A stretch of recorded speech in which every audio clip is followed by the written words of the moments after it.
ಇವತ್ತು ರಾಜ್ ನ್ಯೂಸ್ ಒಂದು ಮಹಾ ಸಮೀಕ್ಷೆ ನಡೆಸಿದೆ. ಅದರಲ್ಲೂ ಕೂಡ ಬಾಗಲಕೋಟೆ ಮತಕ್ಷೇತ್ರದಲ್ಲಿ ಎಷ್ಟು ಜನ ಯಾವ ಅಭ್ಯರ್ಥಿ ಪರವಾಗಿದ್ದಾರೆ ಹೇಗೆ ಅಂತ ಹೇಳಿ ಎಲ್ಲವೂ ಕೂಡ ಒಂದು ಅಭಿಪ್ರಾಯವನ್ನ ತಿಳಿಸಿದ್ದಾರೆ. ಅದರಲ್ಲೂ ಕೂಡ ಮತದಾರರು ಕರೆ ಮಾಡಿದ್ದಾರೆ. ಬಹಳ ಒಳ್ಳೆ ರೆಸ್ಪಾನ್ಸ್ ಬಂದಿದೆ. ಅದರಲ್ಲೂ ಕೂಡ ಸುಮಾರು 9,000ಕ್ಕೂ ಅಧಿಕ ಕಾಲ್ಸ್ ಈಗ ಬಂದಿರುವಂತದ್ದು. ಬೆಳಿಗ್ಗೆ 9 ಗಂಟೆಯಿಂದ ಈಗ ಮಧ್ಯಾಹ್ನ 1 ಗಂಟೆ ಆಗಿದೆ. 1 ಗಂಟೆವರೆಗೂ ಕೂಡ ಬಹಳ ಅಮೇಜಿಂಗ್ ಆಗಿರುವಂತಹ ಒಂದು ರೆಸ್ಪಾನ್ಸ್ ಸಿಗ್ತಾ ಇದೆ. ಅದರಲ್ಲೂ ಕೂಡ ಇನ್ನೇನು ಈ ಒಂದು ಟೈಮ್ ಮುಕ್ತಾಯ ಆಗಿದೆ. 2 ಗಂಟೆಯಿಂದ ದಾವಣಗೆರೆ ಮತಕ್ಷೇತ್ರದಲ್ಲಿ ಯಾವ ಅಭ್ಯರ್ಥಿ ಯಾರ ಪರವಾಗಿದ್ದಾರೆ ಅಥವಾ ಯಾವ ಅಭ್ಯರ್ಥಿಗೆ ಎಷ್ಟು ಜನ ಮತ ಕೊಡಬಹುದು ಅನ್ನುವಂಥದ್ದು ಮತ್ತೊಮ್ಮೆ ಈಗ ದಾವಣಗೆರೆ ಒಂದು ಸಮೀಕ್ಷೆ ಕೂಡ ಆರಂಭ ಆಗುತ್ತೆ. ಎಂಡ್ ಆಫ್ ದ ಡೇ ಒಂದು ಒಳ್ಳೆ ರಿಸಲ್ಟ್ ಅನ್ನು ನಾವು ನಿಮಗೆ ಕೊಡಲಿಕ್ಕೆ ಪ್ರಯತ್ನವನ್ನ ಪಡ್ತೀವಿ. ಇನ್ನು ನಮ್ಮ ಪೊಲಿಟಿಕಲ್ ವಾರ್ ರೂಮ್ ಇಂದ ನೇರವಾಗಿ ನನ್ನ ಕಲೀಗ್ ಇಂಚರ ಮತ್ತಷ್ಟು ಡೀಟೇಲ್ಸ್ ಅನ್ನ ಕೊಡ್ತಾರೆ. Inchara, over to you. Yes, thank you Roshni. Yes, ಇವಾಗ ನಮ್ಮ ಈ ಒಂದು ರಾಜ್ ನ್ಯೂಸ್ನ ಪೊಲಿಟಿಕಲ್ ಕಂಟ್ರೋಲ್ ರೂಮ್ನಲ್ಲಿ ನಾವಿದ್ದೇವೆ. ಸೊ ಇಲ್ಲಿವರೆಗೂ ಕೂಡ ಅಂದರೆ ಬೆಳಗ್ಗೆ 9 ಗಂಟೆಗೆ ಶುರುವಾಗಿರುವಂತಹ ಈ ಒಂದು ವೋಟಿಂಗ್ ನೀವು ಮಾಡ್ತಾ ಇರುವಂತಹ ರೆಸ್ಪಾನ್ಸ್ ಭರ್ಜರಿಯಾಗಿ ಸಿಕ್ಕಿರೋದು. ಸೊ ಇಲ್ಲಿ ಇವಾಗಲೂ ಕೂಡ ಕರೆಗಳು ಬರ್ತಾ ಇದೆ, ವೋಟಿಂಗನ್ನು ರೆಸ್ಪಾನ್ಸ್ ಮಾಡ್ತಾ ಇದ್ದಾರೆ. 9,000ಕ್ಕಿಂತ ಅಧಿಕ ಕರೆಗಳು ನಮ್ಮಲ್ಲಿ ಬಂದಿದೆ.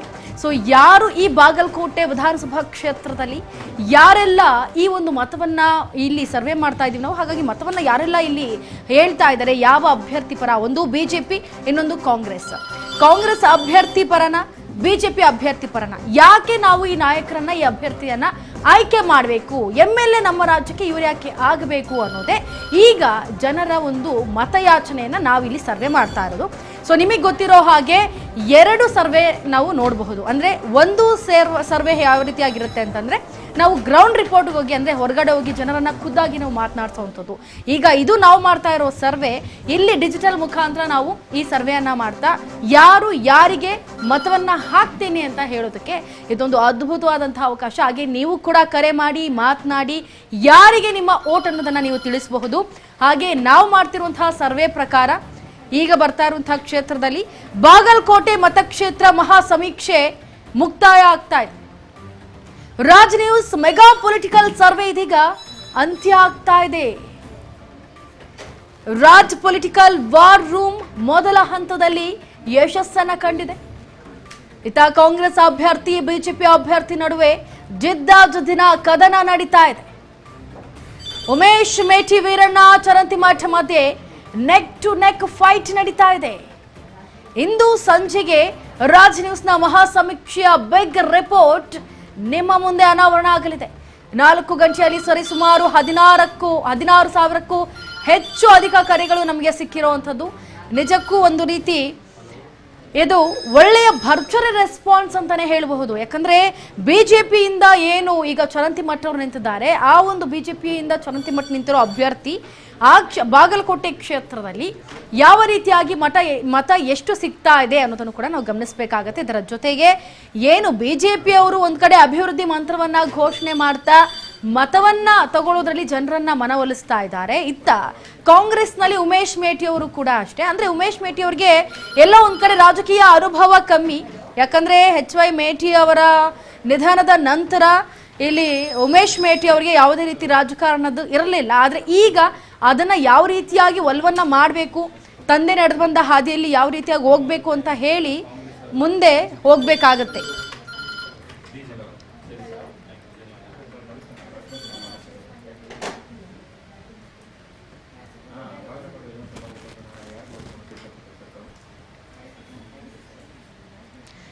ಎಸ್ಸಿನ ಈ ಒಂದು ವಿಧಾನಸಭಾ ಕ್ಷೇತ್ರದಲ್ಲಿ, ಅದರಲ್ಲೂ ಕೂಡ ಬಾಗಲಕೋಟೆ ವಿಧಾನಸಭಾ ಕ್ಷೇತ್ರದಲ್ಲಿ ಯಾವ ರೀತಿಯಾಗಿ ನಾವು ಮತಯಾಚನೆಯನ್ನ ಮಾಡ್ತಾ ಇದ್ರು, ಇದಕ್ಕೆ ಸಂಬಂಧಪಟ್ಟಂತೆ ಅಭ್ಯರ್ಥಿಗಳಿಗೆ ಏನೆಲ್ಲ ಮತವನ್ನ ಕೊಡ್ತಾ ಇದ್ರು ಅನ್ನೋದನ್ನ ಈಗ ಇಲ್ಲಿ ಆಲ್ರೆಡಿ ಕರೆ ಬರ್ತಾ ಇದೆ. ನಾನು ಮಾತನಾಡ್ಬೋದಾ? ಕರೆ ಎಸ್, ಮಾತನಾಡಿಸ್ತಾ ಹೋಗೋಣ. ಹಲೋ, ನಮಸ್ತೆ.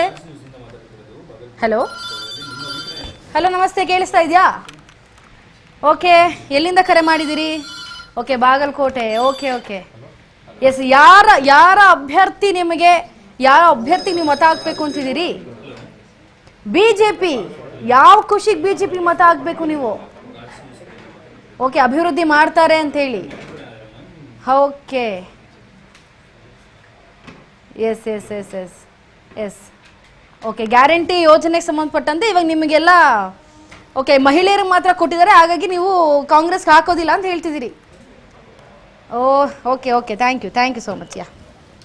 ಎಸ್, ನೋಡಿ ಈಗ ಒಬ್ಬೊಬ್ರದ್ದು ಒಂದೊಂದು ಅಭಿಪ್ರಾಯ ಇರುತ್ತೆ. ಒಬ್ಬರ ಅಭಿಪ್ರಾಯ ಯಾವ ರೀತಿ ಆಗಿರುತ್ತೆ, ನಮಗೆ ಗ್ಯಾರಂಟಿ ಯೋಜನೆ ಕೊಟ್ಟಿದ್ದಾರೆ, ಮಹಿಳೆಯರಿಗೆ ಕೊಟ್ಟಿದ್ದಾರೆ, ಸೊ ಹಾಗಾಗಿ ನಾನು ಈ ಒಂದು ಯೋಜನೆಯನ್ನು ಉಪಯೋಗಿಸ್ಕೊಂಡು ನನಗೆ ಕಷ್ಟ ಕಾಲದಲ್ಲಿ ಬಹಳ ನಾನು ಉಪಯೋಗಿಸ್ಕೊಂಡಿದ್ದೆ, ಹಾಗಾಗಿ ನಾನು ಕಾಂಗ್ರೆಸ್ಸಿಗೆ ಮತ ಹಾಕ್ತೀನಿ ಅಂತ ಒಬ್ಬರು ಅದನ್ನ ಅನಲೈಸಿಸ್ ಮಾಡಿ ಹೇಳಿದ್ರೆ, ಇನ್ನು ಮತ್ತೊಬ್ರು ಹೇಳ್ತಾರೆ ನಮಗೆ ಬರೀ ಕಾಂಗ್ರೆಸ್ನಲ್ಲಿ ಈಗ ಮಹಿಳೆಯರಿಗೆ ಅಂತಾನೆ ಎಲ್ಲ ಕೊಟ್ಟು ನಮಗೇನು ಕೊಟ್ಟಿದ್ದಾರೆ, ನಾವು ಯಾವ ರೀತಿಯಾಗಿರೋ ಅಂತ ಹೇಳಿ ಪುರುಷರು ಏನು ಹೇಳ್ತಾ ಇದ್ದಾರೆ, ನಾವು ಬಿಜೆಪಿಗೆ ಹಾಕ್ತೀವಿ ಅಂತ ಈಗ ಬಂದಿದ್ದಂಥ ಕರೆಯಲ್ಲಿ ಈಗ ನನಗೆ ಉತ್ತರ ಸಿಕ್ಕಿರೋದು. ಹಾಗಾಗಿ ಈ ಒಂದು ವಿಧಾನಸಭಾ ಕ್ಷೇತ್ರ, ಬಾಗಲಕೋಟೆ ವಿಧಾನಸಭಾ ಕ್ಷೇತ್ರದಲ್ಲಿ ಯಾರು MLA ಆಗ್ತಾರೆ, ಒಂದು ಬಿಜೆಪಿಯ ಅಭ್ಯರ್ಥಿ ಚರಂತಿಮಠ ಅಥವಾ ಕಾಂಗ್ರೆಸ್ ಅಭ್ಯರ್ಥಿ ಆದಂತಹ ಉಮೇಶ್ ಮೇಟಿನ.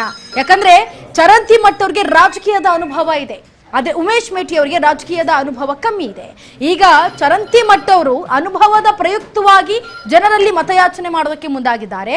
ಇತ್ತ ಚರಂತಿಮಠ ಅವರು ಒಂದ್ ಕಡೆ ಅನುಭವ ಆದ್ರೆ, ಇತ್ತ ಕಾಂಗ್ರೆಸ್ನಲ್ಲೂ ಕೂಡ ಅಷ್ಟೇ, ಏನು ಉಮೇಶ್ ಮೇಟಿ ಅವರಿದ್ದಾರೆ ಅದಕ್ಕೆ ಸಂಬಂಧಪಟ್ಟಂತೆ ಅವರು ಅನುಕಂಪದ ವಾತಾವರಣದಲ್ಲಿ ಈಗ ಮತಯಾಚನೆ ಮಾಡೋದಕ್ಕೆ ಮುಂದಾಗಿರೋದು. ಇದು ಎಲ್ಲಾ ರೀತಿಯ ನಾವು ಮತವನ್ನ ಸಮೀಕ್ಷೆ ಮಾಡ್ತಾ ಹೋದ್ರೆ ನಮ್ಮ ರಾಜ್ ನ್ಯೂಸ್ನ ಬೆಗ್ ಕಂಟ್ರೋಲ್ ರೂಮ್ನಲ್ಲಿ ಈಗ ನಡೀತಾ ಇರುವಂತಹ ಈ ಒಂದು ಮತಯಾಚನೆ ಯಾವ ರೀತಿಯಾಗಿ, ಈ ಮತಯಾಚನೆಯಲ್ಲಿ ನಾವು ಕಾಣಬೇಕಾಗಿರೋದು ಎಷ್ಟರ ಮಟ್ಟಿಗೆ ಈ ನಾವು ಮತಯಾಚನೆಯಲ್ಲಿ ಯಾರು ಕ್ಷೇತ್ರಕ್ಕೆ, ಬಾಗಲಕೋಟೆ ಕ್ಷೇತ್ರಕ್ಕೆ MLA ಆಗ್ತಾರೆ ಅಂತ. ಈಗ ಇನ್ನೊಂದು ಕರೆ ಕೂಡ ಸ್ವೀಕಾರ ಮಾಡ್ತಾ ಹೋಗೋಣ. ಹಲೋ, ನಮಸ್ತೆ, ಎಲ್ಲಿಂದ ಕರೆ ಮಾಡಿದಿರಿ? ಓಕೆ, ಇವಾಗ ಬಾಗಲಕೋಟೆ ಸಂಬಂಧಪಟ್ಟಂತೆ ನಾವು ಇಲ್ಲಿ ಒಂದು ಬಿಗ್ ಸರ್ವೆಯನ್ನ ಮಾಡ್ತಾ ಇದ್ದೀವಿ. ಸೊ ನೀವು ಯಾರಿಗೆ ಮತವನ್ನು ಹಾಕ್ತೀರಿ? ಓಕೆ, ಯಾರಿಗೆ ಮತವನ್ನು ಹಾಕ್ತೀರಿ? ಬಿಜೆಪಿನ Congress?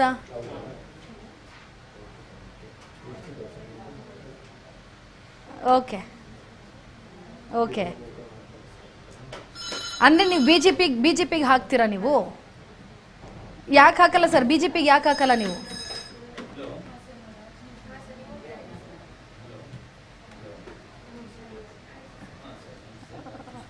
Okay okay okay okay, ಕಾಂಗ್ರೆಸ್ಗೆ ಯಾಕೆ ಹಾಕ್ತೀರಾ ಮತ್ತೆ ನೀವು?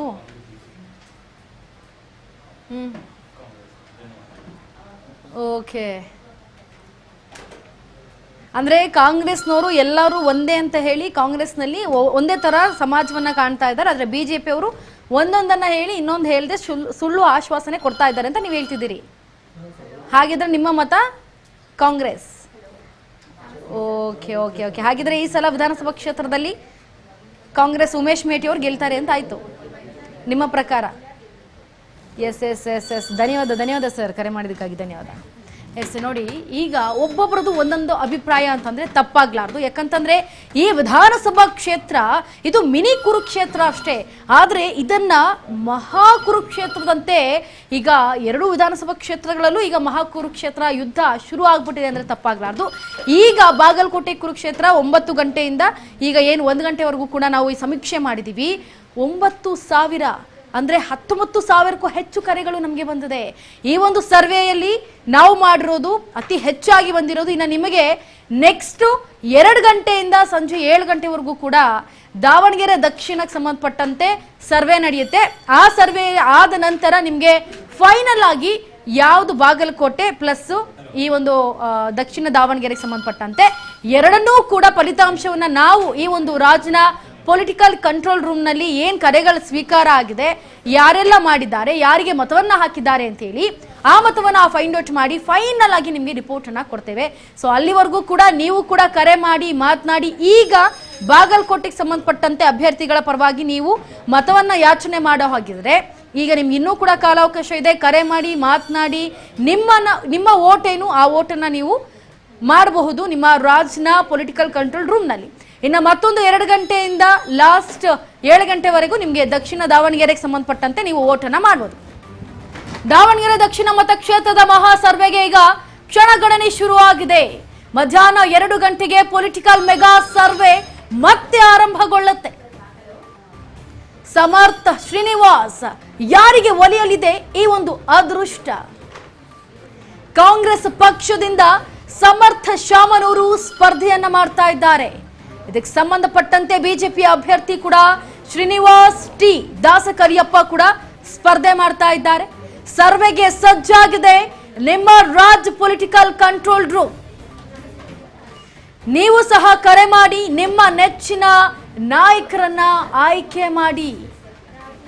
ಇದು ರಾಜ್ ನ್ಯೂಸ್ನ ಒಂದು ದಿಟ್ಟ ನಿರ್ಧಾರ ಅಂತಾನೆ ಹೇಳಬಹುದು. ಇಲ್ಲಿವರೆಗೂ ಕೂಡ ಈಗ ಬಾಗಲಕೋಟೆಗೆ ಸಂಬಂಧಪಟ್ಟಂತೆ ಏನು ನೀವು ಕರೆ ಮಾಡಿ ಮಾತನಾಡಿ ಇಲ್ಲಿ ಓಟನ್ನ ಮಾಡ್ತಾ ಇದ್ದೀರಾ, ಇದಕ್ಕೆ ಸಂಬಂಧಪಟ್ಟಂತೆ ನೀವು ಕೊಡ್ತಾ ಇರುವಂತಹ ರೆಸ್ಪಾನ್ಸ್ ಭರ್ಜರಿ ಆಗಿದೆ ನಮ್ಮ ಈ ಒಂದು ರಾಜ್ ನ್ಯೂಸ್ನ ಪೊಲಿಟಿಕಲ್ ಕಂಟ್ರೋಲ್ ರೂಮ್ಗೆ. ಆ್ಯಂಡ್ 2 ಗಂಟೆಯಿಂದ ಮತ್ತೆ ಸ್ಟಾರ್ಟ್ ಆಗುತ್ತೆ. ಈಗ ಬಾಗಲಕೋಟೆ ಸರ್ವೆ ಮುಗ್ದಿದೆ, ಇದಾದ ನಂತರ 2 ಗಂಟೆಯಿಂದ ನಿಮಗೆ ದಾವಣಗೆರೆ ದಕ್ಷಿಣ ಕ್ಷೇತ್ರದ ಅಭ್ಯರ್ಥಿಗಳನ್ನ ನಾಯಕರುಗಳನ್ನ ಆಯ್ಕೆ ಮಾಡುವಂತಹ ಜೊತೆಗೆ ಓಟನ್ನ ಹಾಕುವಂತಹ ಜವಾಬ್ದಾರಿ ನಿಮ್ಮದಾಗುತ್ತೆ. ಸೊ ನೀವು ಕರೆ ಮಾಡಿ ಮಾತನಾಡಿ ಯಾರಿಗೆ ನೀವು ಮತವನ್ನ ಚಲಾಯಿಸ್ತೀರಾ ಅಂತ ಹೇಳಿ ನಮಗೆ ಓಟ್ ಮಾಡಿ. ಇದು ನಿಮ್ಮ ರಾಜ್ ನ್ಯೂಸ್ ದೊಡ್ಡ ಮಟ್ಟದಲ್ಲಿ ತಂದಿರುವಂತಹ ಈ ಒಂದು ಬಿಗ್ ಕಾನ್ಸೆಪ್ಟ್. ಈ ಒಂದು ಮಿನಿ ಕುರುಕ್ಷೇತ್ರದಲ್ಲಿ ಮಹಾ ಸಂಗಮ ನಡೀತಾ ಇದೆ.